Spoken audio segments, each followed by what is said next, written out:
2000 ஆண்டுகளுக்கு முன்பதாக இயேசு கிறிஸ்து வெற்றி பவனியாக எருசலேமுக்குள் பிரவேசித்த பவனியைத்தான் குருத்தோலை ஞாயிறு என்று நாங்கள் கொண்டாடுகிறோம். இயேசு கிறிஸ்து எருசலேமுக்குள் பிரவேசிக்கும் போது பாலகரும் பெண்களும் சமுதாயத்தில் புறக்கணிக்கப்பட்டிருந்த நலிவடைந்த மக்களும் அந்த பவனியிலே சென்று கொண்டிருந்தார்கள். இயேசு அமைதியின் சின்னமாகிய கழுதையின் மீது அவர் பவனியாக சென்றார்.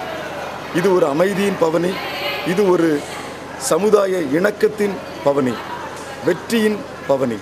இயேசு கிறிஸ்து தேவாலயத்திற்குள்ளே பிரவேசிக்கும் போது ஜனங்கள் எல்லோரும் ஓசன்னா என்று ஆர்ப்பரித்து மகிழ்ந்தார்கள். ஓசன்னா என்றால் கர்த்தாவே ரட்சியும் என்று பொருள். இது இரட்சகராக இயேசு கிறிஸ்து எருசலேமுக்குள் பிரவேசித்ததை தான் இந்த பவனியாக நாங்கள் நினைவு கூறுகிறோம். இயேசு கிறிஸ்து பவனியாக சென்ற அன்றைய தினத்தை நினைவுகூறும் வண்ணமாக கிறிஸ்தவ மக்கள் அனைவரும் குருத்தோலை ஏந்தி இன்றைய தினத்தை அதே நாளாக நினைவு கூர்ந்து பவனியாக சென்றார்கள். கேப்டன் டிவிக்காக பரப்பாடியிலிருந்து கிப்சன் ராஜேஷ்.